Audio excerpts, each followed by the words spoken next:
صل على سيدنا ومولانا محمد. وعليكم ورحمة الله وبركاته.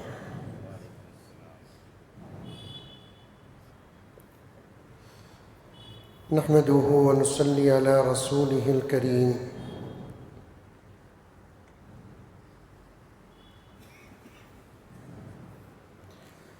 أما بعد فأعوذ بالله من الشيطان الرجيم. بسم الله الرحمن الرحيم.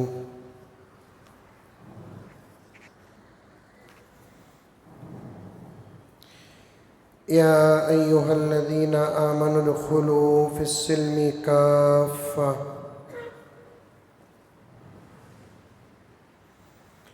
ولا تتبعوا خطوات الشيطان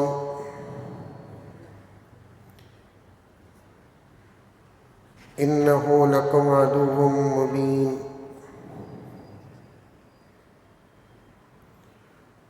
وقال عز وجل: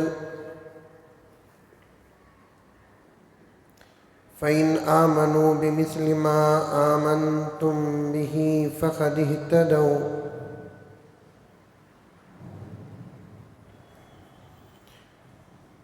وقال عز وجل: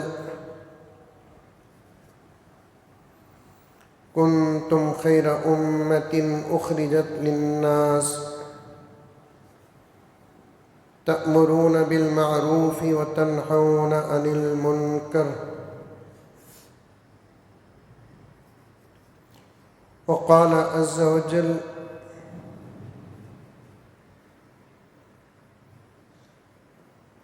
محمد رسول الله والذين معه أشداء على الكفار رحماء بينهم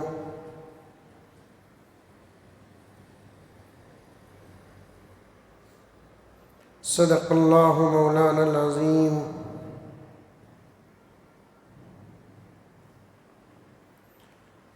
اللهم صل على سيدنا نبينا مولانا محمد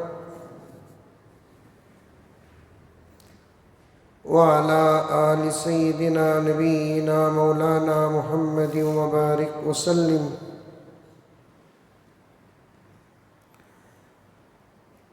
اللهم صل على محمد بعدد أوراق الأشجار وبعدد أخطار الأمطار وبعدد دواب البرار والبحار وعلى آله وصحبه وبارك وسلم. اللهم صل على محمد كما هو أهله ومستحقه.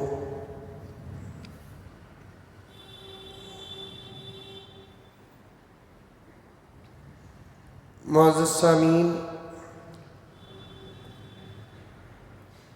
پوری محبت کے ساتھ، شوق کے ساتھ، الفت کے ساتھ، پیار کے ساتھ، ادب کے ساتھ، احترام کے ساتھ، اخلاص کے ساتھ دل کی گہرائی سے ایک مرتبہ درود شریف پڑھ لیں۔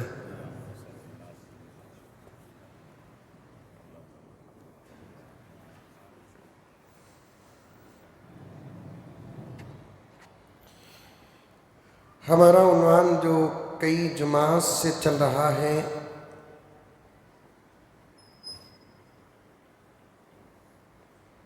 وہ حضرات صحابہ کی عظمت اور حضرت امیر معاویہ رضی اللہ تعالی عنہ کی فضیلت اور سیرت۔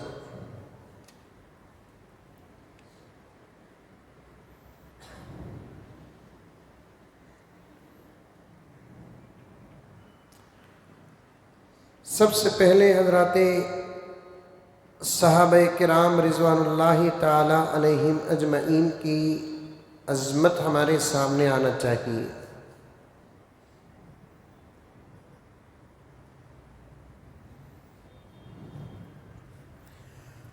حضرات صحابہ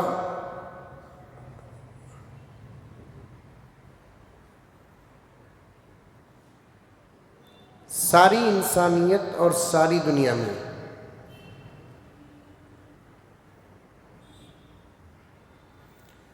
حضرات انبیاء اور رسل کے بعد سب سے زیادہ فضیلت والی اور مقدس جماعت ہے۔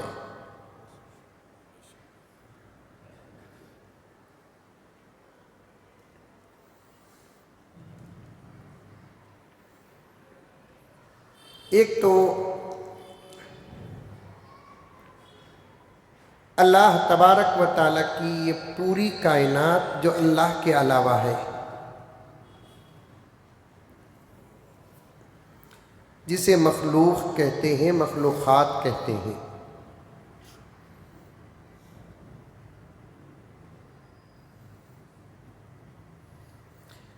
یہ تمام مخلوقات میں اللہ تعالیٰ نے حضرت انسان کو بڑی فضیلت عطا فرمائی۔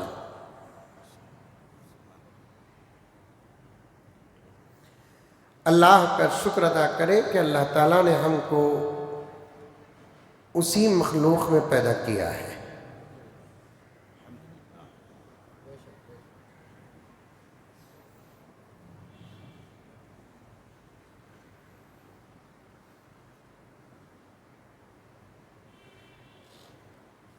یہاں تک کہ اللہ تبارک و تعالیٰ نے ملائکہ کے مقابلے انسان ہی کو فضیلت عطا فرمائی ہے۔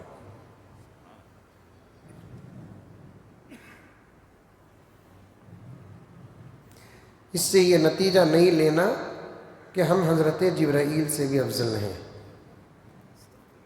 تمام ملائکہ کو ایک طرف رکھیں گے اور تمام انسانوں کو ایک طرف رکھیں گے تو تب نتیجہ انسانوں کی فضیلت کا آتا ہے۔ الگ الگ رکھیں گے تو پھر ہمارے ایمان اور ہمارے اعمال کو بھی سامنے رکھنا پڑے گا۔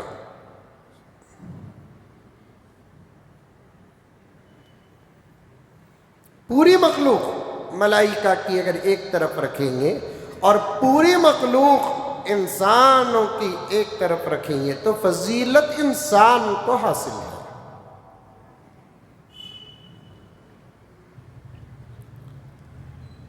انسان سے افضل کوئی نہیں۔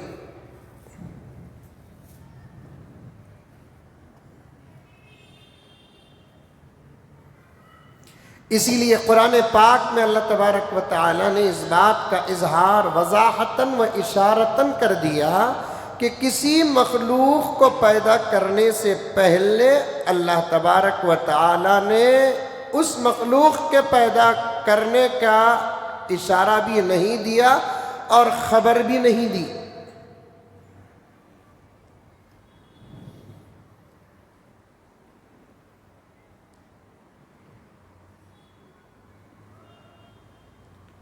لیکن جب اللہ تعالیٰ انسان کو پیدا کرنا چاہا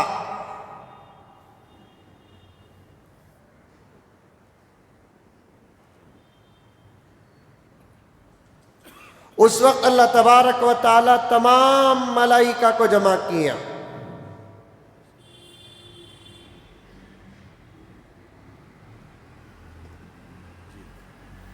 قرآن پاک میں ملائکہ کا ذکر ہے کیونکہ انسان کے پیدا کرنے سے پہلے اللہ کی تمام مخلوقات میں ملائکہ کا مقام تھا، تو اس لیے اللہ تعالیٰ نے بطور خاص ملائکہ کا ذکر فرمایا، ورنہ اللہ کے خطاب کے سامنے اللہ کی پوری مخلوقات تھی۔ آ رہی ہے بات سمجھ میں؟ ہمارے بول چال میں بھی یہ بات آتی ہے۔ کسی مجلس میں کوئی بڑا آدمی ہوتا ہے اور اس مجلس میں بہت سارے ہوتے ہیں تو اس مجلس میں بہت ساروں کا ذکر نہیں ہوتا، اس ایک بڑے کا ذکر ہوتا ہے۔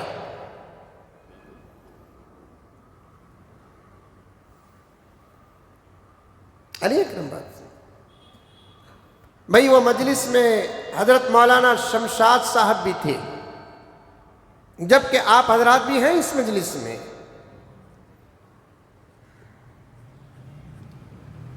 دو باتیں آتی ہیں، ایک بات مجلس کے اہم کو ذکر کر دینا کافی ہے، دوسرا ہر ایک کو ذکر کرنا کبھی کبھار مشکل بھی ہو جاتا ہے۔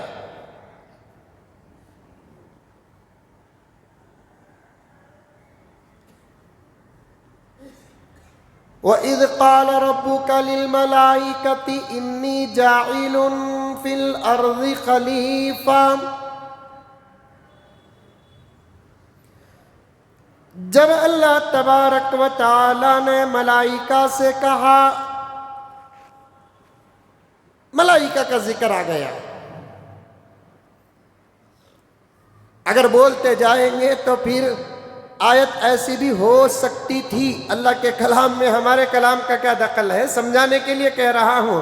وَإِذْ قَالَ رَبُّكَ لِلْمَلَائِكَةِ وَالْجِنِّ وَالسَّمَاءِ وَالْأَرْضِ وَالشَّمْسِ وَالْقَمَرِ وَالنُّجُومِ، ذکر کرتے رہیں گے تو پورے مخلوقات کا ذکر کرتے رہیں گے تو پھر قرآن 30 پارے کے بجائے 300 پارے ہو جائے۔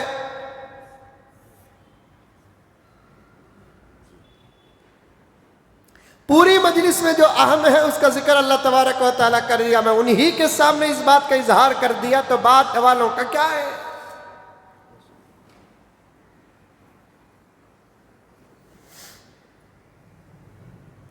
ارے سمجھ میں بہت بڑی تفسیر کی اور نقطے کی بات ہے۔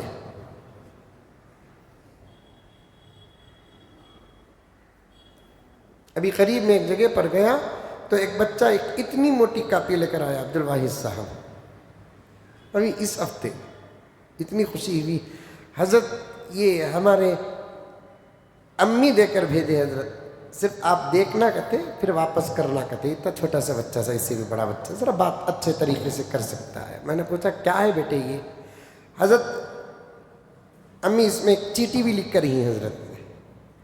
میں نے اس چیٹی کو پڑھا تو وہ اللہ کی بندی ہماری بہن جس کا رشتہ ایمان کے ساتھ ہمارا ہے، جو خون اور دودھ سے بھی زیادہ اہم ہے، فضیلت والا ہے، اللہ تعالیٰ اس کے عمر میں برکت عطا فرما۔ اس نے کہا کہ حضرت میں آپ کا بیان سنتی ہوں تو سنتی ہی نہیں ہوں، میں باقاعدہ اس بیان کے اہم باتوں کو نوٹ کرتی ہوں، تاریخ کے ساتھ کس جمعہ آپ نے کن باتوں کا اظہار کیا وہ صرف آپ کے سامنے پیش کرنا میرا مقصد ہے۔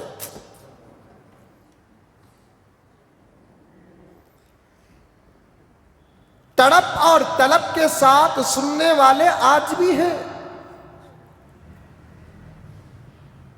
ایک رسم بنا کر ادا کرنے والے بھی ہیں، دین کی بات کو ضرورت سمجھ کر سننے والے بھی ہیں، دین کی بات کو رسم بنا کر سننے والے بھی ہیں۔ دونوں میں فرق کیا؟ جو رسم بنا کر سنتے ہیں ان کی زندگی میں کسی قسم کا کوئی فرق نہیں آتا، جو تڑپ کے ساتھ سنتے ہیں انشاءاللہ تعالی ان کی ہدایت کا فیصلہ رب العزت فرماتے ہیں۔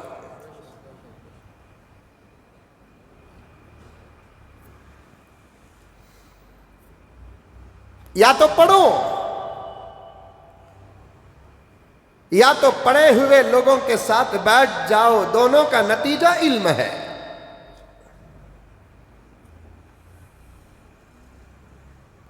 جن باتوں کو حضرات علماء کرام جمعے کے بیانات کے ذریعے، سیرت النبی صلی اللہ علیہ وسلم کے بیانات کے ذریعے، اصلاح معاشرہ کے جلسوں کے ذریعے بیان کرتے ہیں نا، ان باتوں کو علماء کرام کافی سال محنت کے بعد حاصل کیا ہے، اور آپ حضرات کا کہنا کیا بغیر محنت کے آپ لوگ ان باتوں کو لے لیتے ہیں۔ اگر اس دور میں اس آسانی سے بھی دین کو حاصل نہیں کرو گے تو میں دوسرا کوئی جملہ نہیں کہتا، چلنے والے ماحول کو آپ کے سامنے رکھ کر آگے گزر جاتا ہوں۔ اتنی آسانی کے ساتھ آپ کو دین مل رہا ہے، اتنی آسانی کے ساتھ قرآن مل رہا ہے، قرآن پاک کی باتیں مل رہی ہیں، حدیث پاک مل رہی ہے، حدیث پاک کی باتیں مل رہی ہیں، حلال اور حرام کا سبق مل رہا ہے، جائز و ناجائز کا سبق مل رہا ہے، ایمان اور کفر کی باتیں مل رہی ہیں، سنت اور بدعت کا علم پہنچ رہا ہے، اتنی آسانی کے ساتھ آپ تک الحمدللہ اللہ رسول کی باتیں پہنچ رہی ہیں۔ اگر ان باتوں کو ان سہولتوں کے ساتھ لے کر سمجھ کر اپنے آپ کی حفاظت نہیں کرو گے، نقصان نہیں ہوگا، خطرہ ایمان کو ہوگا۔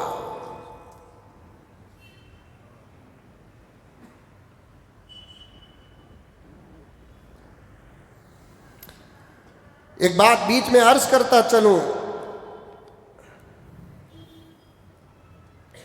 امت محمدیہ کہہ دو صلی اللہ علیہ وسلم، امت محمدیہ کے ایمان کی حفاظت کا اللہ تبارک و تعالی اس طریقے سے نظام نہ بناتے تو پھر یہ امت ایمان کے ساتھ کبھی کی ختم ہو جاتی۔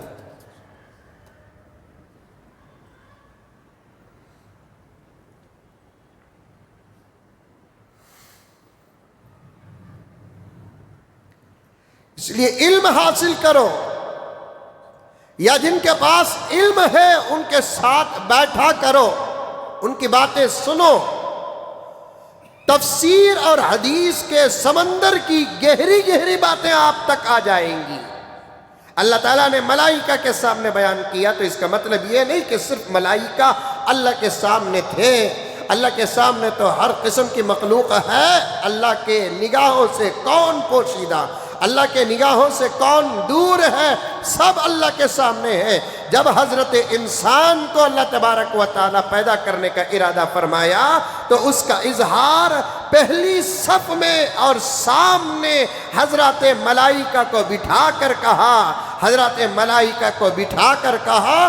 انسانوں کے پیدا ہونے سے پہلے ملائکہ کی بڑی عظمت تھی، انسانوں کے پیدا ہونے کے بعد اللہ تبارک و تعالیٰ نے یہ شرف انسانوں کو عطا فرما دیا ہے۔ اللہ کی تمام مخلوقات میں انسان اشرف المخلوقات ہے، ان انسانوں میں اللہ تبارک و تعالیٰ نے ایک جماعت ایسی بنائی ہے جو پورے انسانوں میں اشرف ہے، پورے انسانوں میں اکرم ہے، پورے انسانوں میں افضل ہے، پورے انسانوں میں اکمل ہے، پورے انسانوں میں اعلیٰ ہے۔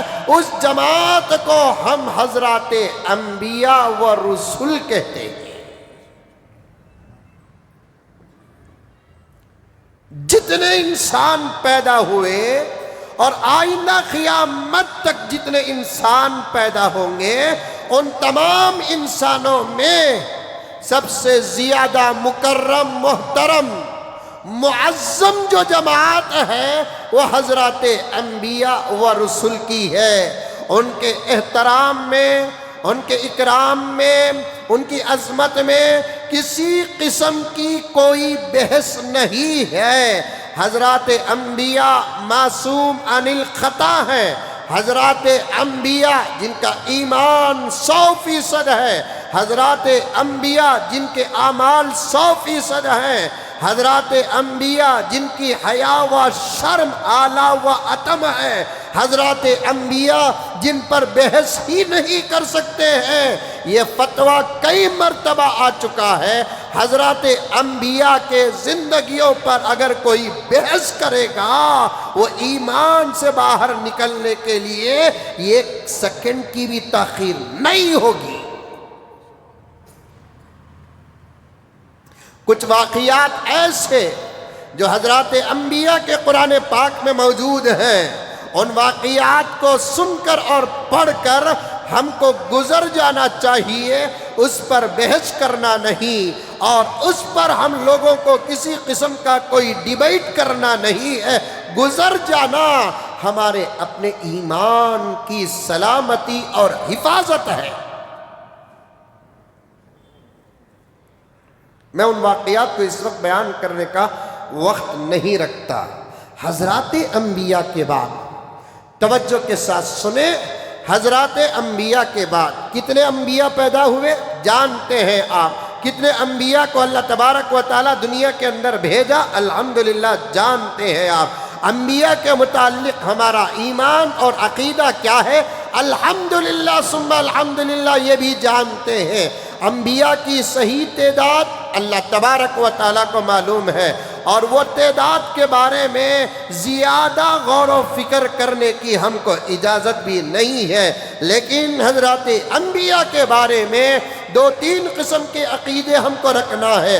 پہلا عقیدہ کیا ہے؟ حضرت آدم سے پہلے کوئی نبی نہیں، اور میرے آقا محمد الرسول اللہ کے بعد کوئی نبی نہیں۔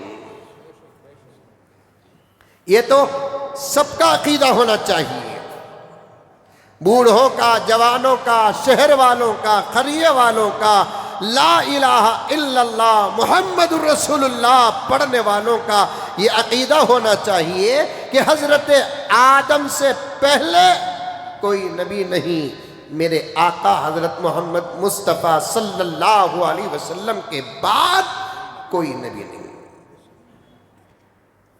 آدم سے پہلے کوئی نبی نہیں، اور میرے آقا حضرت محمد مصطفیٰ صلی اللہ علیہ وسلم کے بعد کوئی نبی نہیں۔ یہ عقیدہ ہمارا بنیادی طور پر ہونا چاہیے،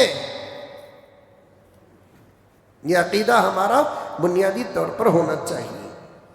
دوسرا عقیدہ کیا ہے؟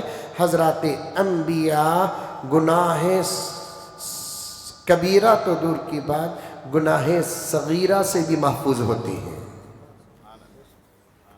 حضرات انبیاء گناہ کبیرہ تو دور کی بات، گناہ صغیرہ سے بھی محفوظ ہوتے ہیں۔ من جملہ حضرات ملائکہ کے بارے میں اہل سنت والجماعت کا سچا اور برحق عقیدہ یہ ہے وہ معصوم عن الخطا ہے۔ معصوم کسے کہتے ہیں؟ عاصم کسے کہتے ہیں؟ عاصم بچانے والے کو کہتے ہیں، وہ تو صرف اللہ ہے۔ معصوم کسے کہتے ہیں؟ اللہ جس کو بچا دیتے ہیں وہ معصوم ہوتے ہیں۔ اللہ جسے بچاتے ہیں وہ کیا ہوتے ہیں؟ معصوم ہوتے ہیں۔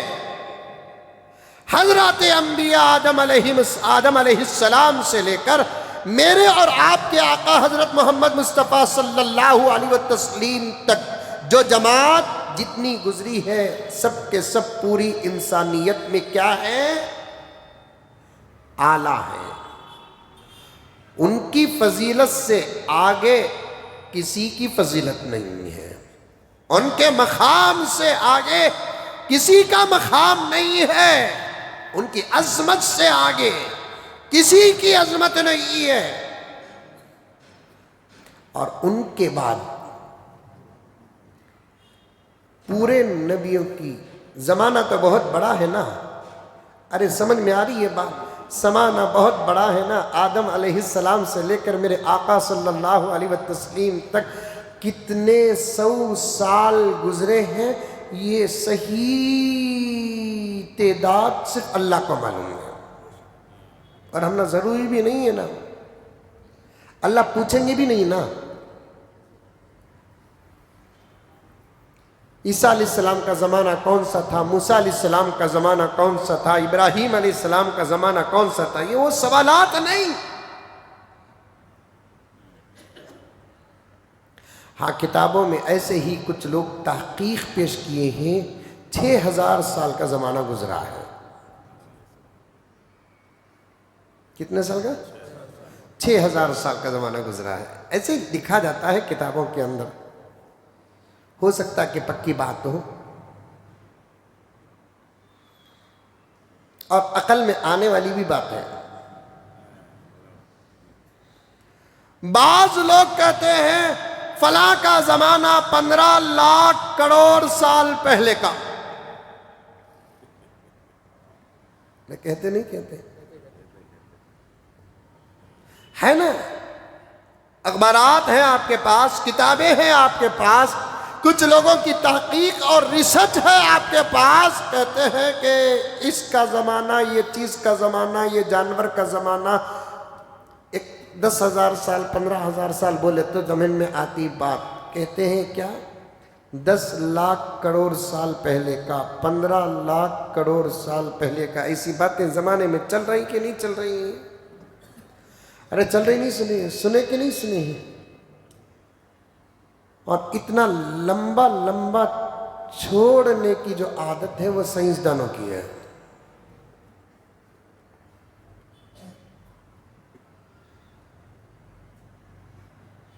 چلتے چلتے کون سی طبی ہڈی زمین کے اندر مل گئی، اس ہڈی پر ریسرچ کر کے نتیجہ نکالتے ہوئے کہتے ہیں یہ ہڈی اس جانور کی ہے، یہ جانور زمین میں 20 لاکھ سال پہلے تھا۔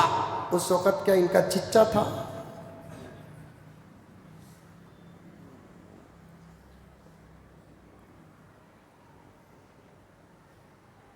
اب ہمیں آبجیکشن بھی نہیں کرتے، نہیں بھی کر سکتے۔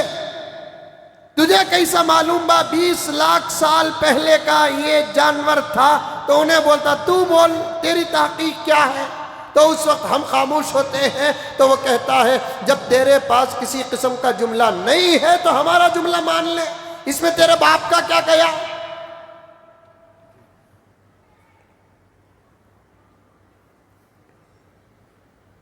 زمانہ ماضی کا کتنے سال کا گزرا ہے اس کی ہم کو ضرورت نہیں۔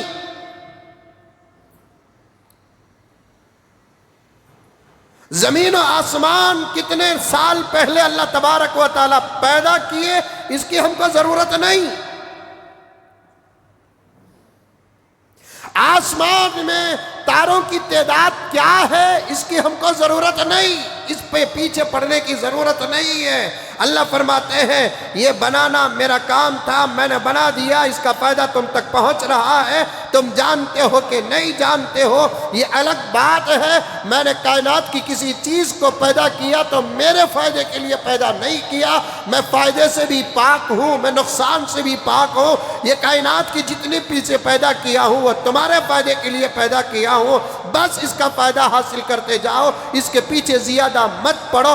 آسمان میں کتنے تارے ہیں، فلاں ہے فلاں ہے، تم کو اس کے پیچھے پڑنا ہے۔ وضو میں کتنے فرض ہیں یہ معلوم کرو، غسل میں کتنے فرض ہیں یہ معلوم کرو، نماز میں کتنے فرض ہیں یہ معلوم کرو، روزے کی کیا سنتیں ہیں یہ معلوم کرو، معاملات کے فرائض و واجبات کیا ہیں یہ معلوم کرو، معاشرت کے فرائض اور واجبات کیا ہیں یہ معلوم کرو۔ سوال تاروں کے بارے میں نہیں ہوگا، سوال کسی جانور کے بارے میں نہیں ہوگا، سوال تم کو آسمان کے بارے میں نہیں ہوگا۔ سورج کب کس تاریخ کو طلوع ہوا ہم نہ قبر میں پوچھیں گے نہ حشر میں پوچھیں گے، ہم تم کو یہ پوچھیں گے سورج طلوع ہوا کہ نہیں ہوا یہ اپنی جگہ پر رکھ، لیکن سورج کے طلوع ہونے سے پہلے بستر سے تجھے طلوع ہونا تھا، تو طلوع ہوا کہ نہیں ہوا؟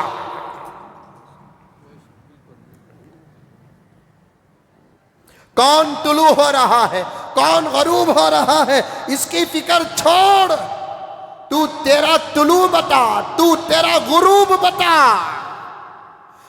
چاند طلوع ہو کر غروب ہوگا، پھر طلوع ہو کر پھر غروب ہوگا، سورج طلوع ہو کر غروب ہوگا، پھر طلوع ہو کر پھر غروب ہوگا۔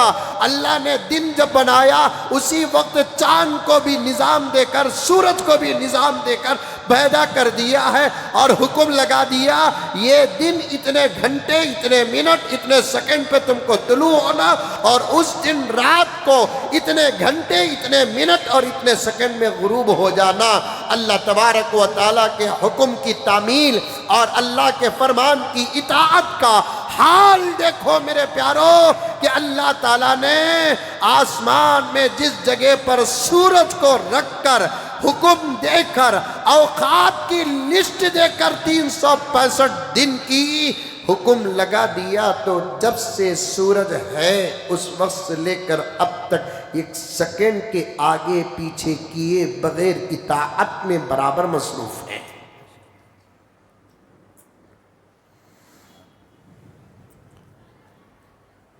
سوال یہ نہیں، سوال یہ ہے کہ تم اپنے اعمال کی فکر کرو۔ تارے کتنے ہیں یہ معلوم کرنے کی تم کو ضرورت نہیں، کس عمل میں فرائض کتنے ہیں یہ معلوم کرو۔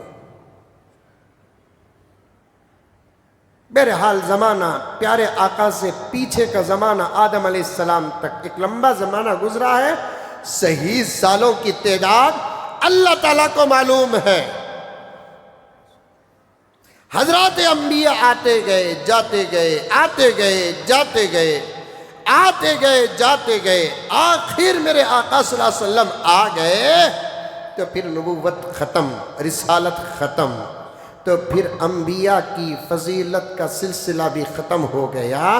انبیاء کے بعد پوری انسانیت میں آدم کی اولاد سے لے کر میرے آقا کی امت کو اگر جمع کر لیا جائے تو اس پوری انسانیت میں دوسرے نمبر کی معظم، محترم، مقدس، اعلیٰ، افضل جو جماعت ہے وہ حضرات صحابہ کی جماعت ہے۔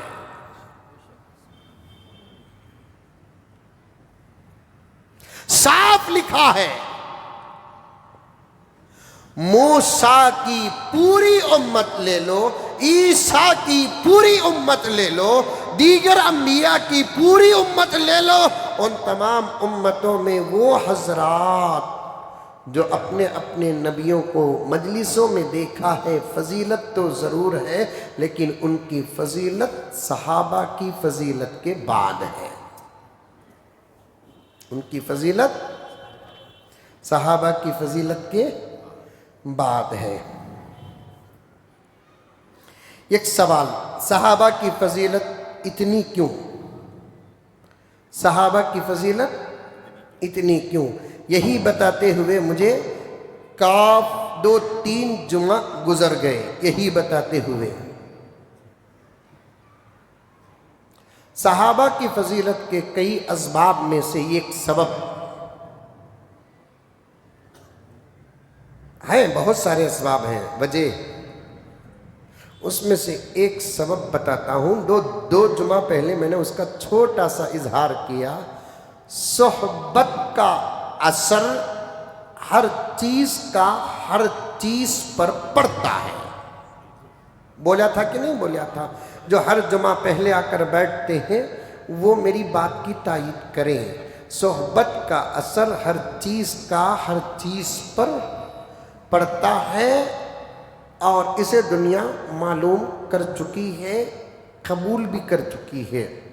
صحبت کا اثر ہر چیز، اسی لیے کہا گیا نیک لوگوں کی صحبت اختیار کرو، اچھے لوگوں کی صحبت اختیار کرو، اچھے لوگوں کے ساتھ اٹھا بیٹھا کرو، اچھے لوگوں کے ساتھ دوستی کرو۔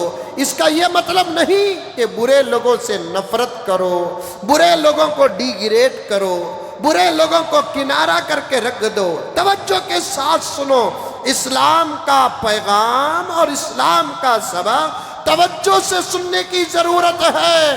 اٹھ پٹھان طریقے سے سنو گے تو سننے والے کو جب بات سمجھ میں نہیں آتی سوائے وہ شکوہ اور اعتراض کرنے کے کچھ نہیں کرتا۔ اسلام کیا کہتا ہے، قرآن کیا کہتا ہے، نبی کا فرمان کیا کہتا ہے؟ اچھے لوگوں کی صحبت اختیار کرو، ان کے ساتھ اٹھے بیٹھا کرو، ان کے ساتھ تعلقات قائم کرو۔ یہ ایک طرف کی بات ہے۔ اسی سے ایک اور بات نکلتی ہے کہ برے لوگوں سے دوستی مت کرو، برے لوگوں کو ڈی گریڈ کرو، برے لوگوں کو کنارہ کر کے رکھو، برے لوگوں کو حقیر اور ذلیل سمجھ کر رکھو۔ اسلام یہ نہیں کہتا، بلکہ اسلام کے کہنے کا مطلب کیا ہے کہ تم اپنی زندگی بنانا ہے، تمہاری زندگی کے اندر اگر انقلاب پیدا کرنا ہے، تم اپنی زندگی کے اندر اللہ اور اللہ کی رسول کی محبت پانا ہے تو نیک لوگوں کے ساتھ دوستی کرو۔ لیکن جو برے ہیں، جو گنہگار ہیں، جو عاصی ہیں، جو نافرمان ہیں اور ہر قسم کے گناہوں میں جو مبتلا ہیں، ان کو حقیر مت سمجھو لیکن ان سے بچنے کی کوشش کرو۔ سلام، کلام، خیریت، عافیت، بس اتنا رکھو، گھل مل کر مت رہو۔ تعلقات اتنے نہ بڑھاؤ کہ فون کرے بغیر نیند نہ آئے، تعلقات اتنے نہ بڑھاؤ کہ تم سے جو ملتا ہے تو اس کے بارے میں سوال کرے یا اس سے ملتا ہے تو تمہارے بارے میں سوال کرے۔ ایسے تعلقات مت کرو، اسے دیکھ کر اپنی زندگی کو جھانک کر دیکھو، اگر وہ گناہ جو وہ کر رہا ہے وہ گناہ سے تم بچے ہو تو اللہ کا شکر ادا کرو. اگر ویسا گناہ تمہارے اندر ہے نظر نہیں آتا تب بھی اللہ کا شکر ادا کر کے بچنے کی کوشش کرو. اگر آپ کے پاس طاقت ہے تو پھر اسے سدھارنے کی کوشش کرو، ورنہ شکار کرنے گئے تھے شکار ہو گئے کا مطلب چلے گا. کتنے لوگ گنہگاروں کو سدھارنا چاہتے لیکن وہ خود گناہوں میں مبتلا ہو جاتے ہیں.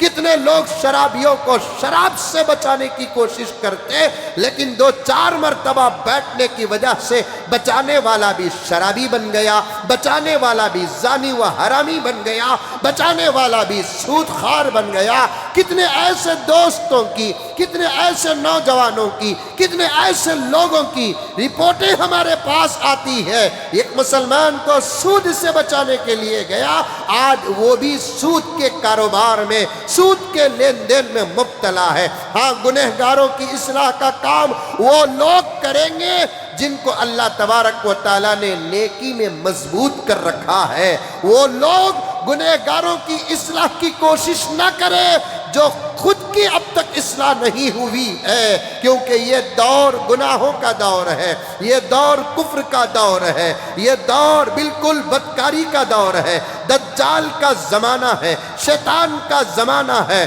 کئی قسم کے فرعون ہر دور میں پیدا ہوئے ہیں. ایسے نئے فرعونوں کا زمانہ ہے، نئے نمرودوں کا زمانہ ہے، نئے شدادوں کا زمانہ ہے، نئے ابو جہلوں کا زمانہ ہے. بہتر ہے کہ آپ اپنے ایمان کی حفاظت کرتے رہے.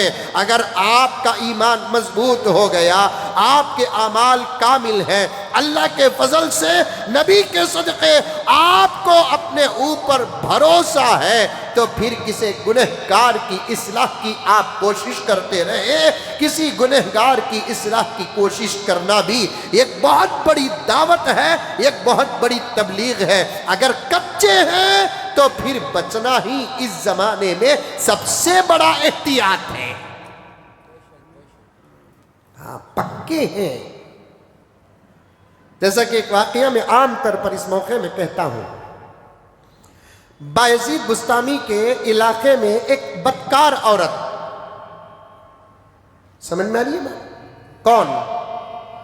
حضرت بایزید بستامی رحمت اللہ علیہ کے زمانے میں یہ بدکار عورت جسم فروش، جس سے علاقے کے نوجوانوں کی عزتیں تار تار ہو رہی تھی. بایزید کے کان میں بات پہنچی، ایک عورت ہے، میں وہ لفظ یہاں کہنا چاہتا نہیں، اچھا نہیں لگتا، اس قسم کا کاروبار کرتی ہے. سمجھ رہے نہیں سمجھ رہے؟ حضرت آپ دعا فرما دیں، اللہ ہمارے نوجوانوں کی حفاظت فرمائے. حضرت نے فرمایا ہر مرض کا علاج دعا نہیں ہے.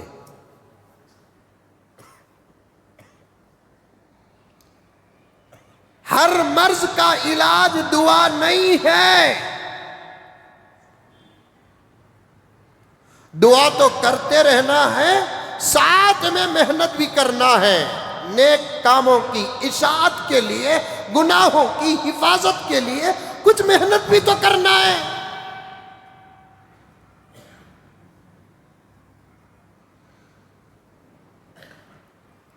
اگر میرا نبی دعا کرتے ہوئے بیٹھ جاتا تو پھر جنگ بدر واقع نہ ہوتی. میرا نبی دعا کرتے ہوئے بیٹھ جاتا، جنگ احد واقع نہ ہوتی. صحابہ کو جہاد کے لیے باہر نکلنا نہ پڑتا. ارے غلطی ہو گئی، لفظ جہاد بول دیا.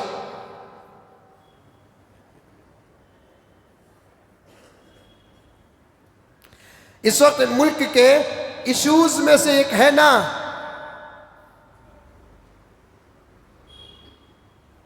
ان الفاظ پر بحث کرنے والے، ان کے ہاتھوں میں اگر ڈگریاں بھی ہیں تو ان کو جاہل اور ان پڑھ کہا جائے گا. صاف بات. صاف بات.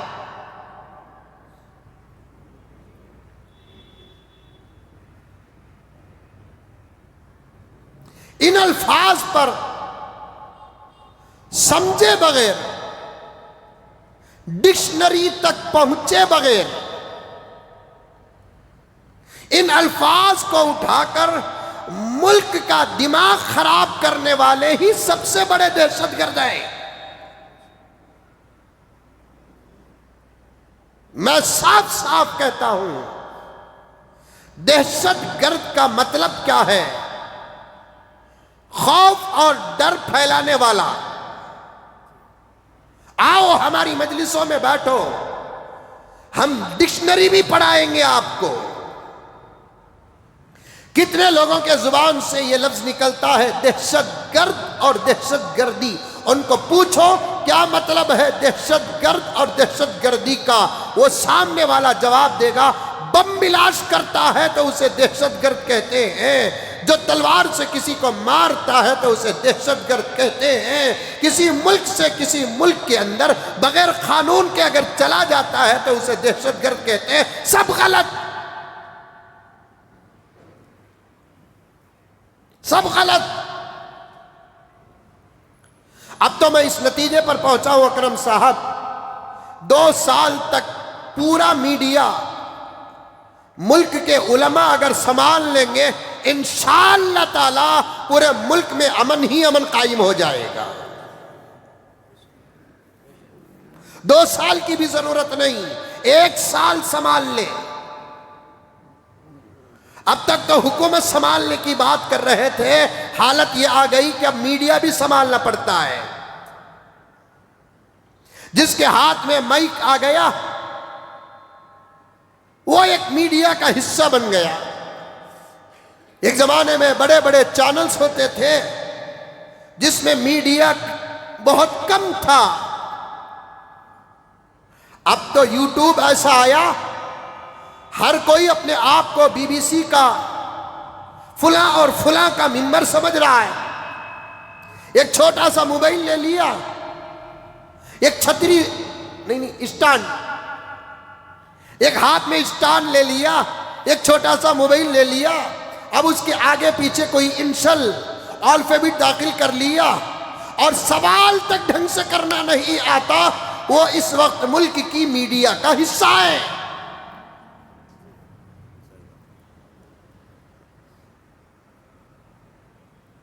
سوال صحیح کرنا تو دور کی بات ہے، جس زبان میں وہ سوال کرتا ہے اس زبان کی فصاحت اور بلاغت سے بھی دور ہے.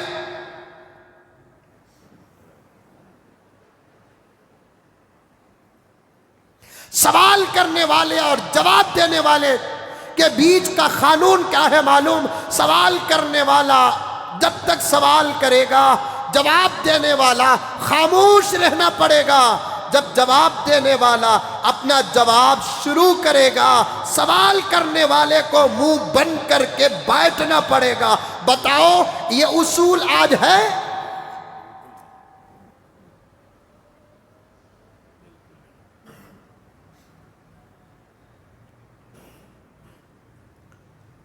مجھے چاہیے کہ آپ کے سوال کو میں پورا سنوں. جب آپ کا سوال ختم ہوتا ہے تو مجھے پورا جواب دینے کا وقت آپ کو دینا پڑے گا. بیچ میں اگر کاٹو گے تو پھر سمجھو کہ آپ کا دل خراب ہے. جواب سمجھ میں آ کر بھی نادانی کا اظہار کرتے ہو تم.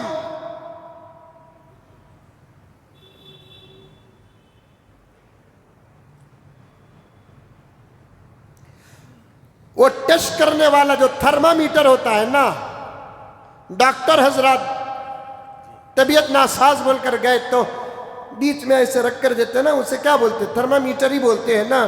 وہ گلے میں ڈال کر رکھتے ہیں. میں آپ سے پوچھنا چاہتا ہوں، اگر وہ تھرمامیٹر 2-3 ہزار روپے ہے کہ 5-6 ہزار روپے کوئی اٹھا کر اپنے گلے میں ڈال لیتا ہے، سفید کوٹ پہن لیتا ہے، کیا وہ ڈاکٹر بن جاتا ہے؟ نہیں بنتا ہے.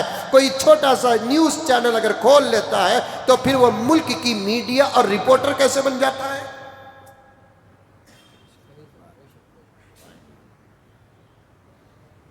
اور یہی لوگ کیا کہتے ہیں؟ حق بیان کرنے والوں پر صاف صاف کہتے ہیں بھڑکاؤ بیان، بھڑکاؤ بیان، بھڑکاؤ بیان۔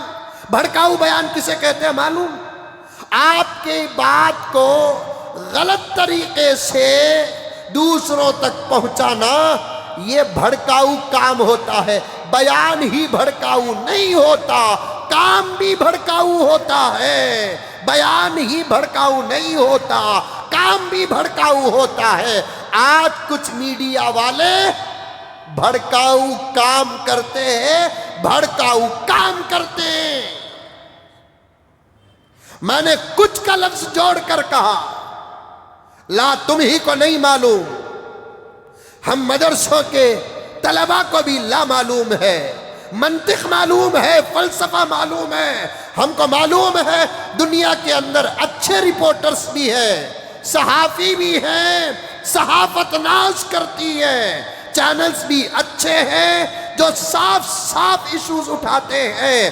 ان کا کوئی دھرم نہیں ہوتا، وہ اپنے گھر میں مسلمان ہوتے ہیں یا اپنے گھر میں ہندو ہوتے ہیں یا سکھ ہوتے ہیں، لیکن اپنے چینل کے ذریعے سے ملک میں اخبار پہنچانا چاہتے ہیں تو ان کے سامنے صرف حق نظر آتا ہے، سچ نظر آتا ہے، امانت نظر آتی ہے، کیا صحیح کیا خراب نظر آتا ہے۔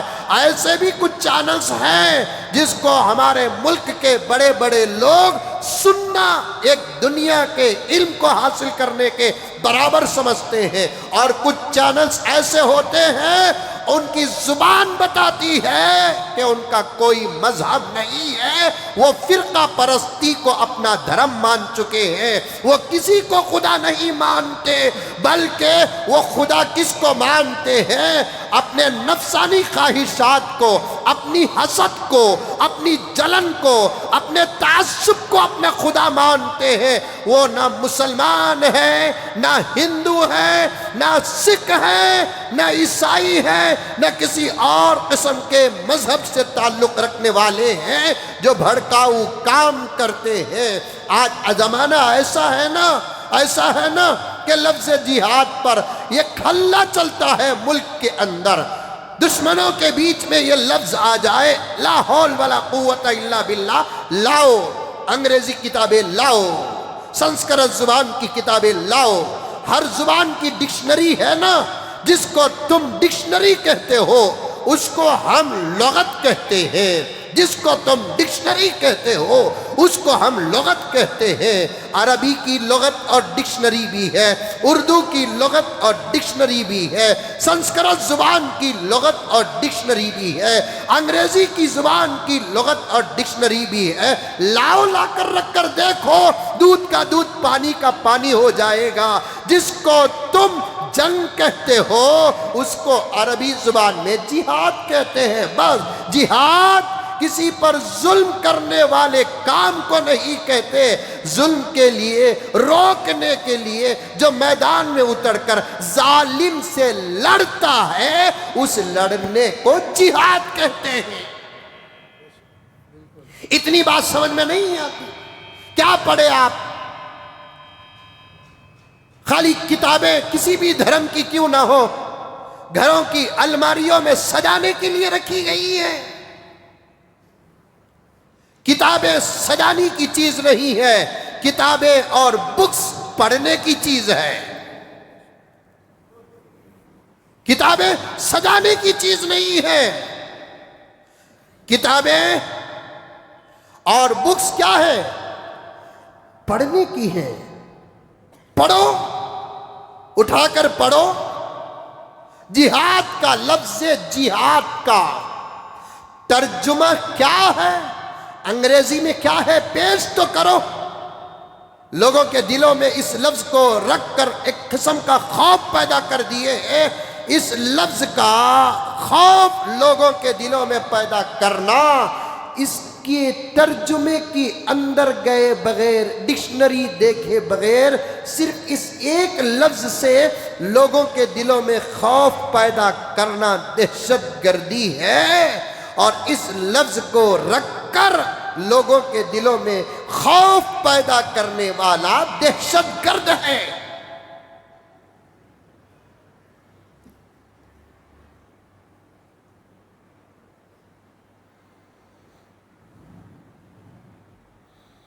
دہشت گرد ہے۔ حضرت مولانا محمود مدنی صاحب دامن برکاتہم نے کوئی غلط بات نہیں کی۔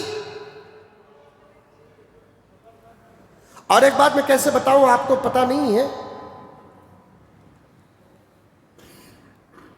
سمجھیں گے آپ؟ میں بتاؤں؟ ارے سمجھیں گے؟ میں بتاؤں آپ کو؟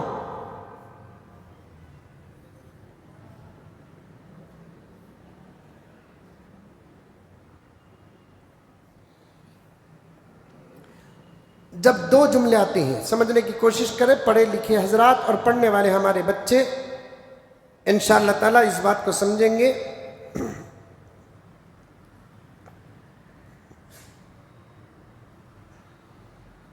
دو جملے آتے ہیں کبھی کبھی، وہ دو جملے کو اگر جوڑیں گے تو ایک گرامر پیدا ہوتا ہے۔ تمہیں نہیں بھی سمجھے تو سمجھانے کی کوشش کروں گا میں آج۔ عظمت صحابہ کو بتاتے بتاتے یہاں تک آ گیا، صحبت کو بتاتے بتاتے یہاں تک آ گیا میں۔ دو جملے، کبھی دو جملوں کے درمیان جوڑ ہوتا ہے۔ آئی بات؟ منڈی ہلاؤ رے بابا۔ دو جملے، میں کھانا کھایا اور شیواجی نگر گیا۔ کھانا کھایا ایک الگ جملہ، شیواجی نگر گیا ایک الگ جملہ، دونوں میں جوڑ نہیں ہے۔ سمجھ میں آ رہی ہے بات؟ آ رہی ہے بات؟ ارے بولو با، یہ سمجھو، ورنہ ظلم کا ہر دروازہ کھل چکا ہے۔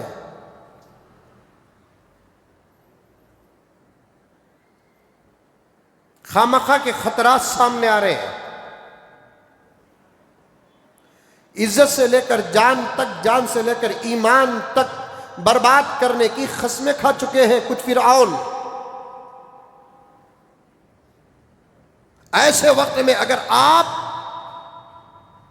ملک کے مؤخر علماء کرام کے ساتھ نہیں جڑے رہے تو پھر یہ ٹوپیاں تمہارے سروں کی نام کی رہ جائیں گی۔ میں صاف صاف اللہ کے فضل کی بھیک مانگتے ہوئے، پیارے آقا کا صدقہ لیتے ہوئے، حضرات صحابہ کرام کے ایمان کا حوالہ دیتے ہوئے، ہمارے اکابر کی جوتیوں کا دامن تھامتے ہوئے، میں بہت ہی درد کے ساتھ ان باتوں کو کہہ رہا ہوں، جڑ جاؤ علماء کرام سے، جڑ جاؤ علماء کرام سے۔ لیکن ہماری یہ باتیں تمہارے سر میں یہ ہوا کی طرح ہی گزرے گی۔ اب پتہ نہیں کہ تم کو جوڑ کر بٹھا کر ایمان کا سبق ایک وقت میں سب کے سامنے پیش کرنے کا کیا لاہی عمل ہوگا، میری سمجھ سے تو باہر ہے۔ ایسا معلوم ہوتا ہے شاید آنے والے زمانے ہی میں ایسا ہو سکتا ہے، اب زمانے میں ایسا شاید ہم اپنی زندگیوں میں منظر دیکھیں گے کہ نہیں دیکھیں گے، اللہ بہتر جانتا ہے۔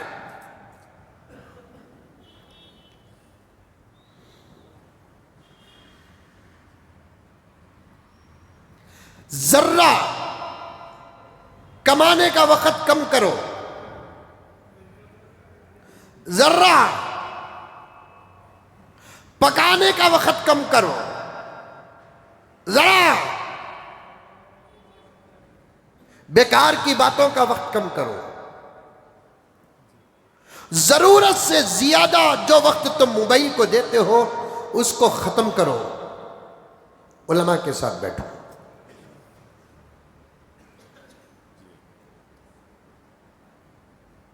اللہ کا واسطہ دیتا ہوں، اس وقت 100 میں ایک بچہ پڑھ رہا ہے بمشکل مدرسے میں، 99 لوگ صحیح تعلیم سے دور ہیں۔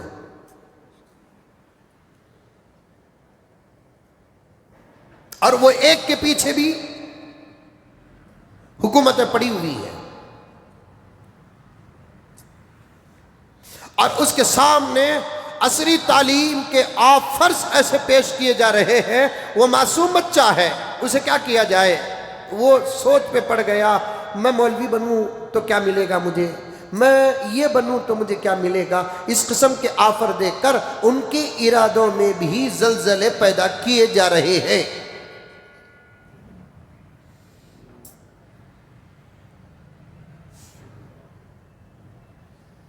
پوری توجہ کے ساتھ سنیں. 2 جملے آتے ہیں. میں حضرت مدنی صاحب دامت برکاتہم کے جملے کی وضاحت کر رہا ہوں. اور سب سے بڑی بات یہ ہے کرم صاحب، ہمارے ملک کا یہ حال ہے کہ کوئی اللہ کا بندہ بے باک ہو کر، سینہ تان کر، جو ہوگا دیکھا جائے گا، اس سے بے فکر ہو کر، جب کوئی سچا جس کے جملے میں بیان میں درد ہو وہ بیان کرتا ہے، اس پر تبصرے کرنے والے تو لاکھوں پیدا ہو جاتے ہیں، تائید کرنے والے نظر ہی نہیں آتے. کیا حال بنا رکھا ہے. میں نام لینا چاہوں تو لے سکتا ہوں، لیکن ضرورت نہیں کہ آپ عقل مند ہیں. اگر حضرت محمود مدنی صاحب دامت برکاتہم کے اس جملے کی تائید میں ملک کے تقریباً 100-150 علماء کرام کی تائید بھی، میں اب جو کہنے والا ہوں سبق وہ میرا نہیں ہے، کتابوں کا سبق ہے، اس سبق کے ساتھ اگر آ جاتے تو آپ خود موت کی طرح بیکار بکنے والوں کی زبان بند ہو جاتی. ادھر سے کوئی کہتا کہ حضرت مدنی نے کیا کہا، سمجھو جو کہا سچ کہا. ادھر سے اگر کوئی کہتا حضرت مدنی نے جو کہا وہ سچ کہا ہے، اس میں کیا غلطی ہے، لاؤ تمہاری ڈکشنریاں، لاؤ تمہاری کتابیں، لاؤ تمہارے ایجوکیشن سرٹیفکیٹ، ہم بھی لائیں گے. بیکار بولنے کا نام بول نہیں ہے. بیکار کے بولنے کو کتے کی بھونک سے بھی زیادہ بدتر کہا جاتا ہے.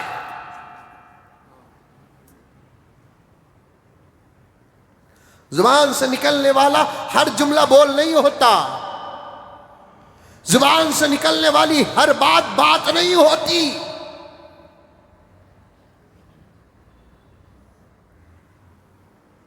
ہمارے ملک کا اس وقت یہی حال ہے، اور میں بہت دور تک اس بات کو اور اس درد کو پہنچا رہا ہوں. خدا کرے کہ پہنچ جائے. کوئی حق بولتا ہے، بچت کے لوگ تماشا دیکھتے ہیں، ساتھ تک نہیں دیتے.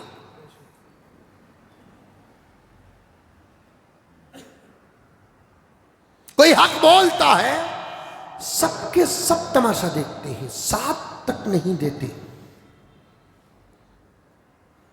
تائید نہیں کرتے. یہ حال رہا تو پھر امت کا کیا ہوگا؟ خاموش رہنے والے اچھے طریقے سے جانتے ہیں.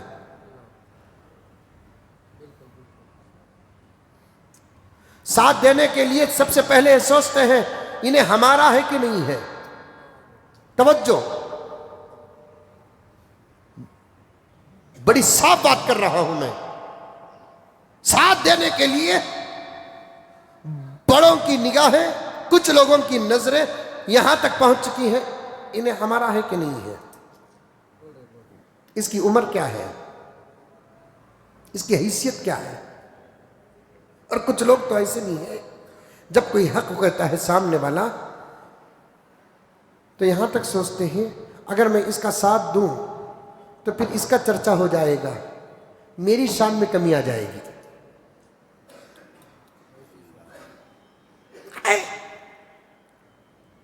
کیا مولانا میں سچ کہہ رہا ہوں؟ اس کا میں ساتھ دوں. پڑھو پیغمبر کی سیرت. جب مشورہ کرتے بعض موقعوں پر تو پیغمبر کو بھی صحابہ کے مشوروں پر عمل کرنا پڑا. اس سے نبی کی عظمت میں کوئی فرق آیا؟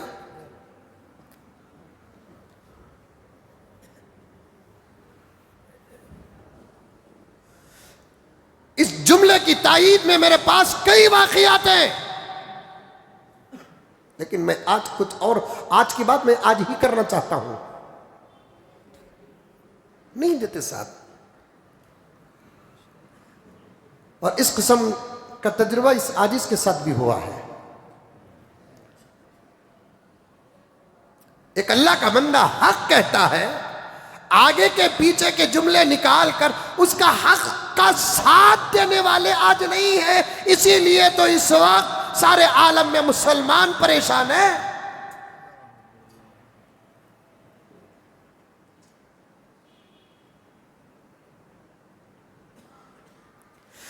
حضرت محمود مدنی صاحب دامت برکاتہم کے اس جملے، وہ جملہ الگ ہی جملہ تھا، وہ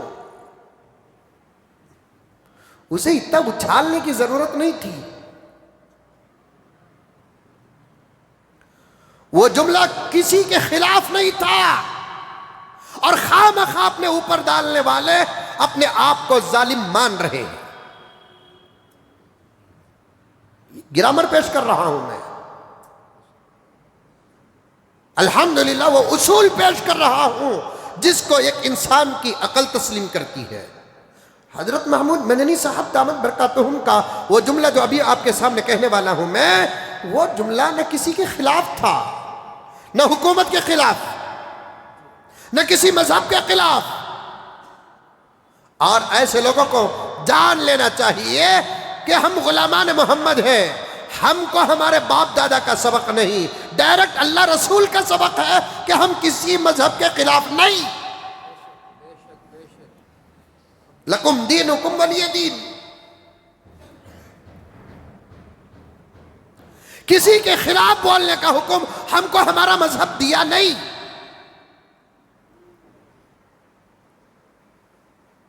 ہمیں ہمارے اللہ کو اللہ مانتے ہیں، ہمارے اپنے دھرم کے اعتبار سے اللہ کے علاوہ کسی کو اللہ نہیں مانتے ہم ہیں، لیکن جملہ ہمارے اللہ نے ہم کو دیا ہے، لا الہ الا اللہ۔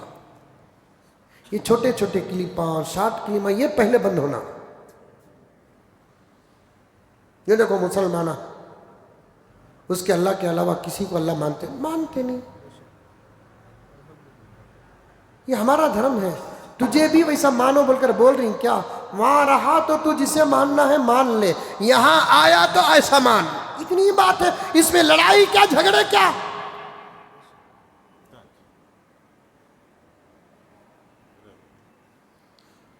کوئی شادی شدہ بیوی اپنے شوہر کے علاوہ کسی کو شوہر نہیں مانتی ہے تو کیا اس پر بھی آپ اعتراض کریں گے؟ ارے منڈی تمہیں ہلاؤ رے بابا،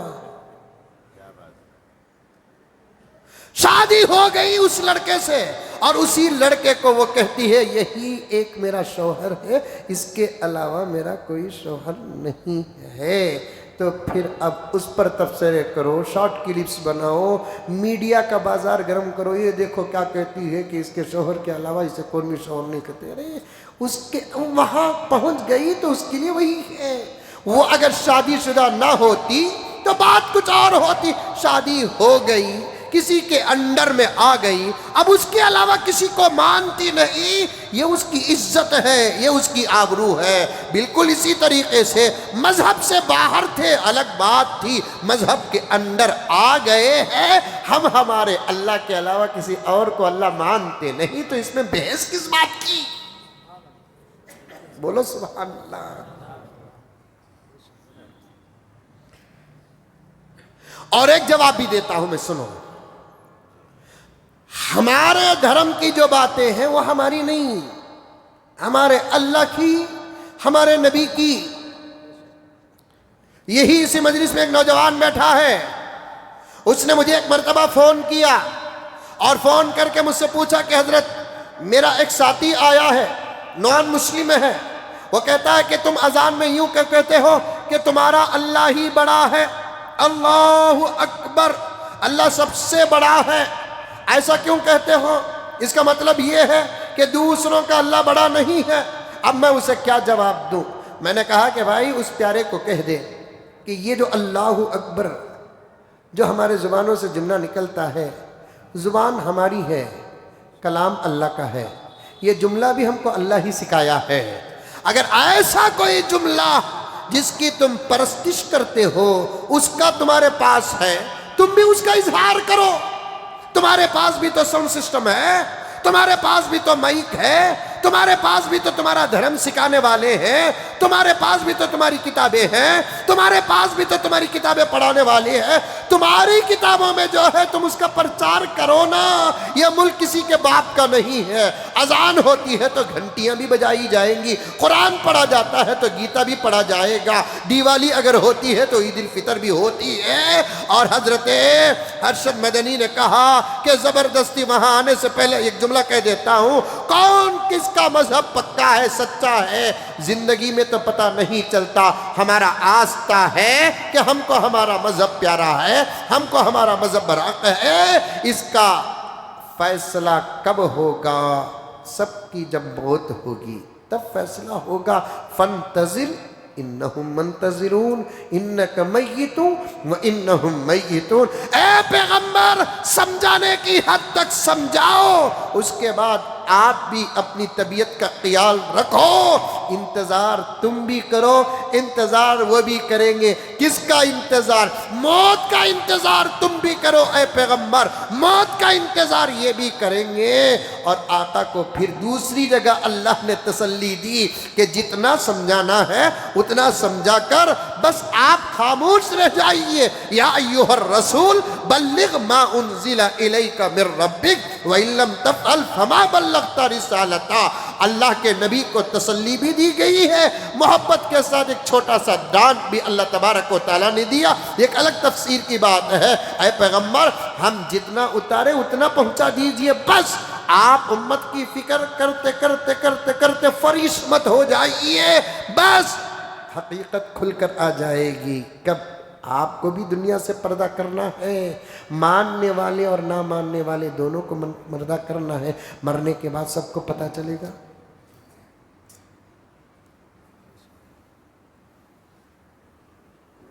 سنو گرامر بتاتا ہوں۔ حضرت محمود مدنی صاحب دامن برکاتہم نے کیا کہا، کیونکہ ہماری ہی قوم میں کچھ لوگ ہیں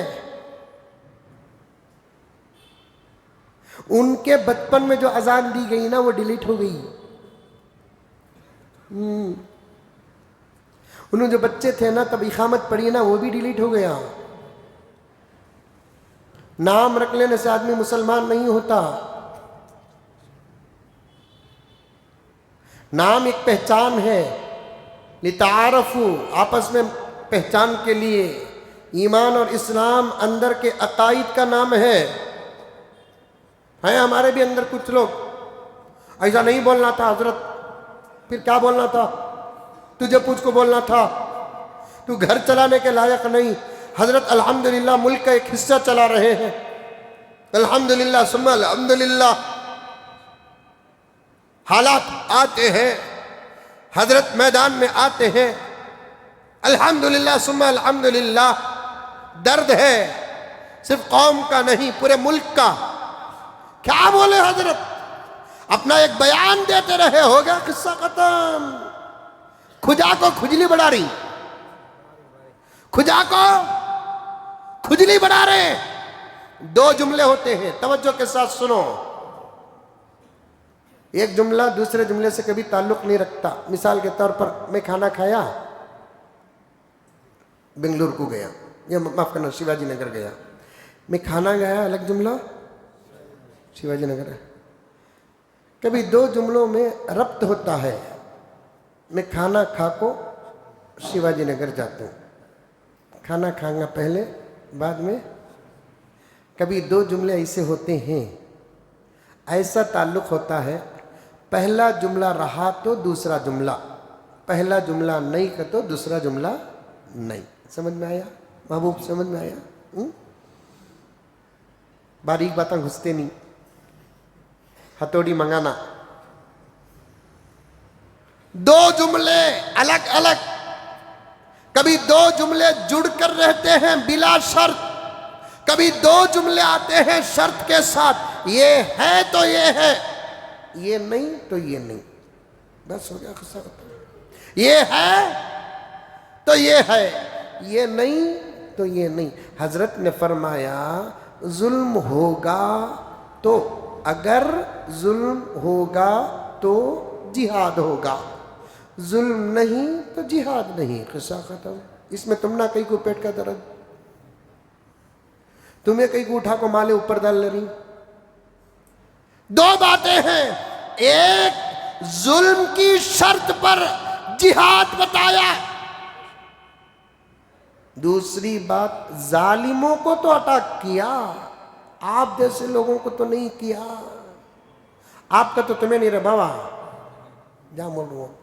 ظالموں کو اٹیک کیا نا. تین باتیں کہتا ہوں، ایک ظلم ہے تو جہاد ہے، دوسرا حضرت نہ حکومت کو بولے نہ کسی مذہب کو بولے، بولے تو ظالم کو بولے. جو ظالم ہے اسے لگتا. چور کی داڑھی میں تنکا. پہلے زمانے میں سب مرد بنے داڑھی رکھتے تھے، ہندو ہو کے مسلمان ہو سب کے چہروں میں داڑھی. آج بھی ہندو بھائیوں کے بڑے بڑے لوگوں کی جو فوٹوز آتے ہیں اٹھا کر دیکھو. ہمارے سکھ بھائی کے جو بڑے ہیں گرو نانک جی، اٹھا کر دیکھو. ایسے بڑے بڑے جو لوگ ہیں ان کے چہروں میں داڑھی مذہب کی علامت نہیں، مرد کی شان ہے. سب کے دیکھتے تھے اور داڑھی رکھ کر سب اچھے بھی کاما کرتے تھے، کبھی برے بھی کاما کرتے تھے. آج داڑھی کو اچھے کاموں کے ساتھ جوڑ ڈالتے ہیں. کون تو بھی کیا تو بھی غلط کام کرے داڑھی رکھ لے کو تو بولتے ہیں داڑھی رکھو یہ کریا. ویسا کہتا کیا داڑھی منڈا کو کرنا تھا کام. یہ ہے داڑھی رکھو جھوٹ بولے سو تو داڑھی منڈانے والے کے لیے جھوٹ کی اجازت ہے کیا؟ داڑھی رکھو تو سود کھا رہا ہے سو. اس کا مطلب داڑھی رکھنے والوں کے لیے سود تجارت بن جاتی ہے. داڑھی ایک الگ عمل ہے، جھوٹ ایک الگ چیز ہے، زنا ایک الگ چیز ہے، دھوکہ ایک الگ چیز ہے. داڑھی ایک عمل ہے.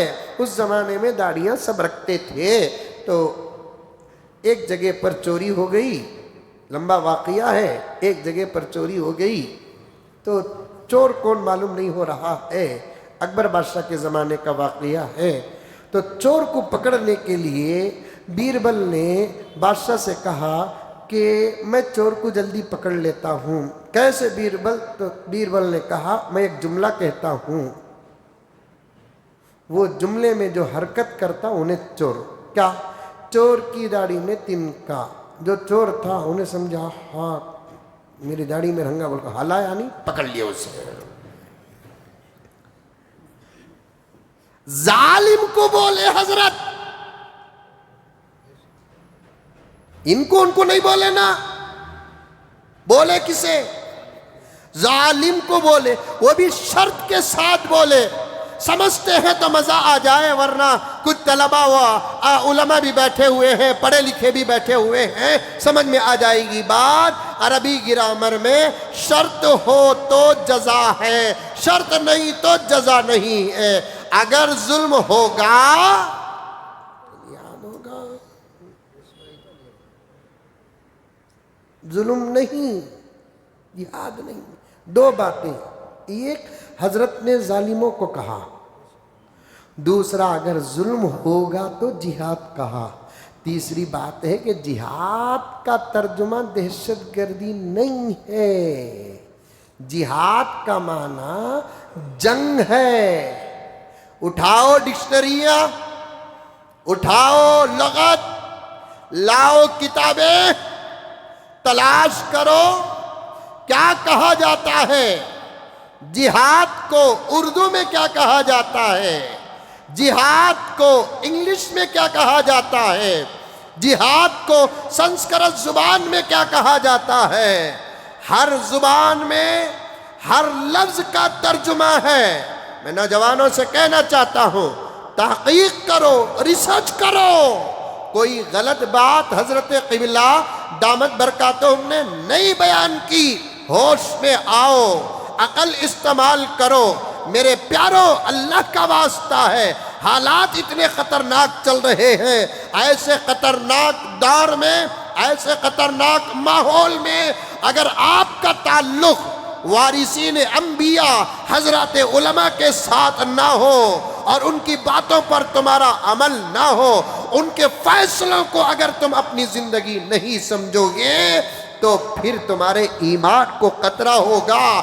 یہ ٹوپیاں پہن کر بھی بیکار ہو جاؤ گے, مسجدوں کو آ کر بھی بیکار ہو جاؤ گے. ایک تو ایمان بھی چلا جائے گا, دوسرا نکاح بھی چلا جائے گا. اسی لیے پیارے آقا نے کیا فرمایا, کروڑوں رحمتیں نازل ہو, پیارے آقا نے کیا فرمایا, میری امت پر ایک ایسا زمانہ آئے گا, پوائنٹ نوٹ, بڑے سنیں, نوجوان سنیں, مرد سنیں, عورتیں سنیں, علم سے تعلق رکھنے والے سنیں, علم سے دور رہنے والے سنیں, پیارے آقا کا یہ فرمان سنیں. پیارے آقا نے کیا فرمایا, میری امت پر ایک ایسا زمانہ آئے گا جس زمانے میں لوگ اپنی بیویوں سے زنا کریں گے. اللہ اکبر کبیرہ, اپنی بیویوں سے زنا کریں گے. زنا تو اس عورت کے ساتھ یا اس مرد کے ساتھ ہوتا ہے جس کا تعلق نکاح کے ساتھ نہ ہو, نکاح کے ساتھ نہ ہو, نکاح کے ساتھ نہ ہو. مجھے اسے بھی کھول کر بیان کرنا پڑتا ہے, گرچہ کہ بات اچھی نہیں لگتی لیکن بات ضروری ہے. زنا کسے کہتے ہیں؟ ایک عورت جس کے ساتھ نکاح کا بندھن نہیں ہے, اس کے ساتھ تعلقات کو قائم کرنے کو زنا کہا جاتا ہے. لیکن اس زنا کو بھی آج کل انگریزی میں ایک خوبصورت لفظ دیا جا رہا ہے, ریلیشن شپ. یہ زنا ہی کا ترجمہ ہے. ہاں, لیونگ ریلیشن شپ. عبد الواحد سے تھوڑی تھوڑی انگلش پڑھ رہا ہوں میں, بولنا چاہیے, بولنا چاہیے. کیا ہے لیونگ ریلیشن شپ؟ کیا ہے؟ زبان بدل گئی تو عمل بدل جاتا کیا؟ عمل کا حکم بدل جاتا کیا؟ زنا کر رہا ہے, توبہ توبہ توبہ توبہ.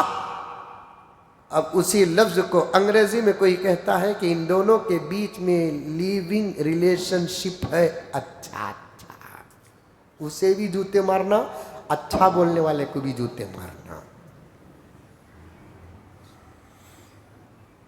پیارے آقا نے فرمایا قیامت کے قریب ایک ایسا زمانہ آئے گا, میری امت کے لوگ اپنی بیویوں سے زنا کریں گے. اللہ اکبر. بیوی سے جو حق ادا ہوتا ہے نا, یہ زنا نہیں, یہ محبت ہے, یہ عبادت ہے. بڑے ادب کے ساتھ مجھے کھل کر بولنا پڑتا ہے کیونکہ ایسے خطرے کے دور میں چل رہے ہیں ہم. بڑے ادب کے ساتھ کھل کر بولنا پڑتا ہے.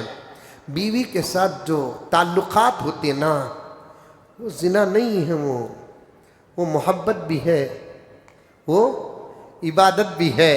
پھر آقا نے کیسے کہہ دیا, سنو, اس کی وجہ حضرات شارحین فرماتے ہیں, ایک مومن مرد یا مومن عورت کسی وجہ سے اپنے زبان سے کوئی ایسا جملہ ادا کر دے یا نہیں تو کوئی کام ایسا کر دے جس جملے کی وجہ سے یا جس کام کی وجہ سے وہ ایمان سے باہر ہو جاتا ہے. توجہ توجہ توجہ. وندے ماترم پر بحث چل رہی ہے تو اس کا جواب دینے کے لیے مقدمہ باندھ رہا ہوں, اس کا جواب دینے کے لیے مقدمہ باندھ رہا ہوں. ملک سویا ہے, جاگو جاگو. ایمان بچا کر مرنا ایمان کھو کر زندہ رہنے سے بہتر ہے.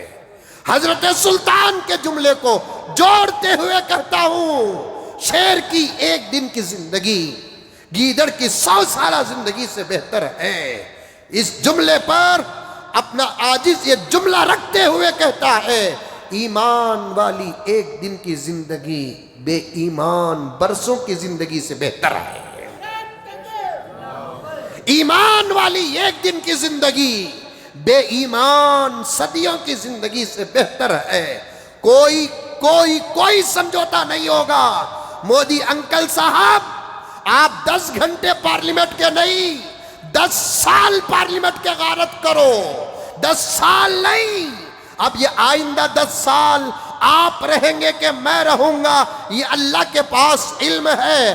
اگر اللہ آپ کو اور 1000 سال کی زندگی دے دے, اور 1000 سال کی ہوتی تو نہیں, آپ کو خوش ہونے کی بھی ضرورت نہیں. انکل جی, آپ کے چہرے کی جھریاں بتا رہی ہے کہ بہت عمر کا حصہ گزر چکا ہے.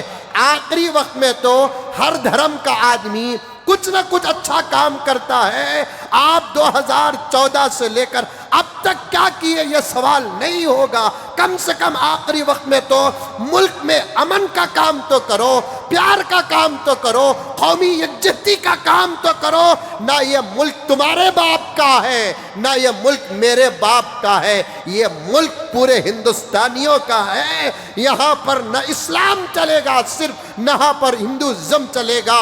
جیسا کہ حضرت ارشد مدنی نے کہا ہے, چلاؤ سمویدھان کے مطابق, جیسے ملک چل رہا ہے چلاؤ.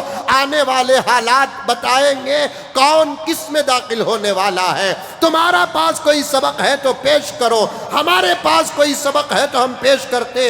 سبق بھی پیش کرنے کی کوئی ضرورت نہیں ہے. پارلیمنٹ تک اگر ملک تم کو پہنچایا ہے, وندے ماترم کی بحث کرنے کے لیے نہیں, بلکہ ملک کے حکومت کرنے کے لیے, ملک کے مسائل کو حل کرنے کے لیے, ملک کی ضرورتوں کو پورا کرنے کے لیے, ملک کے غریبوں کو اطمینان کے ساتھ 2 وقت کی روٹی کا انتظام کرنے کے لیے. بیماریوں میں کوئی مبتلا ہو جاتا ہے, زندگی کی حسرت کرتے ہوئے موت نظر آتی ہے اس کے سامنے, اس کی فکر آپ کو نہیں ہے. بچوں کے ایجوکیشن کی فکر آپ کو نہیں ہے.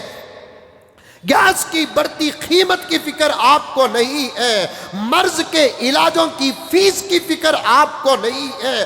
اور کیا ہے, مسافر پریشان ہے, مریض پریشان ہے.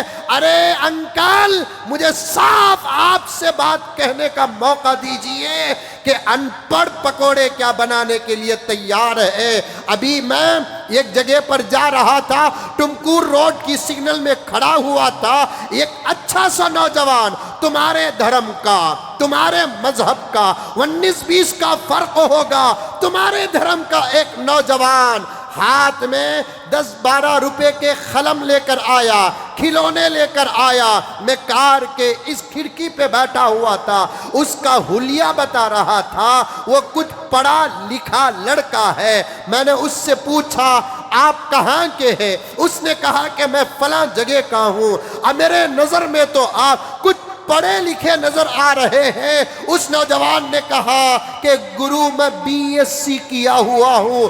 BSc کرنے والا سگنل کے پاس 10 روپے کا قلم بیچتا ہے. یہ میرے شرم کے لیے نہیں, تمہارے شرم کی بات ہے, تمہارے شرم کی بات ہے. سال میں 2 کروڑ نوکریوں کا کیا کیا آپ نے؟ یہی ضرورت ہے کہ ملک کے اندر وندے ماترم کا ایشو اٹھا کر پارلیمنٹ کے قیمتی اوقات کو برباد کرے. کرو برباد, اس وقت تم پارلیمنٹ کے ہو, کرو برباد, کرو برباد, لیکن کان کھول کر سن لو, وہی ارشد مدنی کا یہ روحانی بیٹا ہے, اللہ کا بندہ ہے, محمد کا غلام ہے, صحابہ کا صدقہ یافتہ ہے. پورے ملک کے مسلمانوں کی طرف سے آواز بن کر کہتا ہوں, کچھ بھی ہو جائے ہم وندے ماترم پر کسی قسم کا سودا کر ہی نہیں سکتے. اور کہوں بات دلی تک چلے جائے. اگر تم ہمارے ساتھ سمجھوتا کرتے ہوئے تم اگر لا الہ الا اللہ پڑھ بھی لیے, تب بھی ہم وندے ماترم نہیں کہیں گے. اگر تم لا الہ الا اللہ پڑھ بھی لیے, محمد الرسول اللہ کا اقرار کر بھی لیے, یہ تمہارا نصیبہ ہوگا, یہ تمہارا مقدر ہوگا. لیکن ہمارے دھرم میں ایک اللہ کے کسی اور کی عبادت کرنے کی اجازت نہیں. تمہاری زبان, تمہاری بحث, تمہارا انداز بتا رہا ہے. مسلمانوں ہوش میں آ جاؤ, ہوش میں آ جاؤ, ہوش میں آ جاؤ. وندے ماترم ایک ہمارے دھرم کے گرامر کے اعتبار سے شرکیہ جملہ ہے, شرکیہ جملہ ہے. ہمارا ایمان, ہمارا دھرم, سنو کان کھول کر, یہ ایمان کا سبق پڑھانے والا ہم کو کوئی استاد نہیں، پیارے آقا ہیں، پیارے آقا ہیں۔ ہم ایک ہی اللہ کو مانتے ہیں، اسی کے سامنے ہاتھ جوڑتے ہیں، اسی کے سامنے سجدہ کرتے ہیں، مانگنا ہے تو اسی سے مانگتے ہیں۔ وہی ہمارا اللہ ہے، وہی ہمارا معبود ہے، وہی ہمارا مسجود ہے، وہی ہمارا مرغوب ہے، وہی ہمارا مقصود ہے۔ ہمارے صوفیہ نے یہاں تک ارشاد فرمایا، انبیاء بھی دنیا میں تشریف لائے خود سے جوڑنے کے لیے نہیں، بندوں کو خدا سے جوڑنے کے لیے آئے ہیں۔ انبیاء بھی آئے خود سے جوڑنے کے لیے نہیں، بلکہ بندوں کو خدا سے جوڑنے کے لیے آئے۔ ارے ہم زمین کی کیا پوجا کر سکتے ہیں، چاند کی کیا پوجا کر سکتے ہیں، ہم آپ کو روکیں گے نہیں، لیکن ہم کو سبق پڑھانے کی تم کو ضرورت بھی نہیں ہے۔ مسلمانوں، تمہاری ڈگریاں کمانے میں استعمال کرو، مذہب میں نہیں۔ تمہارا ایجوکیشن جو لائن کا ہے اس لائن میں تم 1000 نہیں لاکھ کماؤ، لاکھ نہیں 2 لاکھ کماؤ، 2 لاکھ نہیں 10 لاکھ کماؤ، 10 لاکھ نہیں کروڑ کماؤ، لیکن ایمان کے مسئلے میں بولتے ہمارے اپنے کچھ میڈیا اتنا بول ڈالے تو کیا ہوگا، پھر میں بھی اتنی زہر لا کو دیتا ہوں، پی لینا ہے 70 کلو کا، اتنا زہر پی لیا تو کیا ہو جاتا۔ جب اتنا زہر تیری زندگی کو موت تک پہنچا سکتا ہے تو پھر نبی کے فرمان کے مطابق ایک چھوٹا سا جملہ تجھے ایمان سے باہر بھی کر سکتا ہے، ایمان سے باہر بھی کر سکتا ہے۔ سوال پیدا نہیں ہوتا 10 گھنٹے بحث، وندے ماترم پر 150 سال گزر گئے، کتے گزرنے دیجیے۔ جب ایک گیت کو ہم نے ہندوستان کی گیت مان چکے ہیں، پھر اور مزید گیت کو قومی ترانہ بنانے کی سازش، دراصل ہندوستان کے 25-30 کروڑ مسلمانوں کے ایمان پر حملہ کرنا ہے۔ یہی تو سب سے بڑی دہشت گردی ہے، یہی تو سب سے بڑی دہشت گردی ہے۔ 25-30 کروڑ مسلمانوں کے ایمان پر حملہ ہے۔ اب یہ نہیں بولیں گے تو پھر ہندوستان کو چاہنے، ارے دیوانے پاگل، سارے جہاں سے اچھا ہندوستان ہمارا ہمارا، کیا جملہ ہے، سارے جہاں سے سب کو ملا کر ملک کو الگ کر کے محبت پیش کر رہے ہیں۔ اس سے زیادہ ثبوت کی ضرورت ہے، اس سے زیادہ دلیل کی ضرورت ہے، اس سے زیادہ پیار کی ضرورت ہے۔ سارے جہان سے اچھا ہندوستان ہمارا، جب ہم کہہ رہے ہیں سارے جہاں میں کیا کیا ہے، بولوں تو شاید اچھا نہیں لگے گا، سارے جہاں میں کیا کیا ہے آپ سمجھ سکتے ہیں۔ ان تمام جگہوں سے ہندوستان ہمارا۔ ہم میں سے کسی نے کسی کو پوچھا، آپ مکہ مدینہ سے محبت کرتے ہو کہ ہندوستان سے محبت کرتے ہو؟ کسی نے جواب بھی کیا پیارا دیا ہے، مکہ مدینہ ہمارا ایمان ہے، مکہ مدینہ ہمارا ایمان ہے، مکہ مدینہ ہمارا ایمان ہے، ہندوستان ہماری جان ہے۔ مکہ مدینہ ہمارا ایمان ہے، دھرم ہے، مذہب ہے، لیکن ہندوستان ہماری جان ہے۔ اور کچھ 2-3 آخر کے جملے ہیں، اس عنوان کو آگے بھی بڑھاؤں میں، توجہ کے ساتھ سنیں۔ اور ایک بات کہنا چاہتا ہوں، تمہیں کون، تم نہ ہمیں محبت کا ثبوت دینے کے لیے، تمہیں کون، جب انگریزوں کا قبضہ تھا تمہیں اپنے گھراں سے باہر نہیں نکلے، تم نہ ثبوت دینا سو ہمیں، ان مونجی کی تنجاور کی منجا، تمہیں کون صاحب ملک کی محبت کا ترانہ ہم نہ سکھانے والے، تمہیں کون، چند دنوں میں تمہیں کرسی سے اترنے والے ہی، حقیقت میں اتر چکے ہی، اترنے والے نہیں۔ اتر چکے ہیں. یہ صدقہ ہے EVM مشن کا جو تم کو بٹھا کر رکھا ہے. میں نے جملہ کئی مرتبہ مسجد عمر فاروق کے منبر میں کہا تھا، ملک کی محبت کے خاطر ہمت ہے کاغذ کا الیکشن کرا کر تو دیکھو. ہمت ہے کاغذ کا الیکشن کرا کر دیکھو. اور ایک جملہ کہتا ہوں، آپ پہنچ جائیں وہاں تک. ہمت ہے تو بیچ میں دلالوں کو ہٹا کر دیکھو.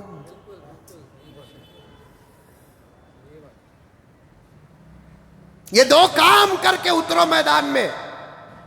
جہاں تم کھڑو گے وہاں میں کھڑوں گا انشاءاللہ. یہ سچی بات ہے. EVM مشن نہ ہو، بیچ میں دلال نہ ہو. کاغذ کو لے کر آ جاؤ. ہمارے ہاتھوں میں قرآن ہوگا، تمہارے ہاتھوں میں گیتا ہوگا. یہ ایک ووٹ کی چوری کرنا تم کو گائے کا گوشت کھانے کے برابر ہوگا اور ہم کو سور کا گوشت کھانے کے برابر ہوگا. اس کے بعد اترو میدان میں. انکل میں تو یہاں تک کہتا ہوں کہ جہاں تم کھڑو گے وہاں میں کھڑوں گا. تمہیں کون صاحب؟ تم نہ ہمیں محبت کا ثبوت پیش کرنے کے لیے دھرتی کو پوچھو کہ ہمیں کون، تاریخ کو پوچھو کہ ہمیں کون، خود انگریزیت کو پوچھو کہ ہمیں کون، برطانیہ کو پوچھو کہ ہمیں کون.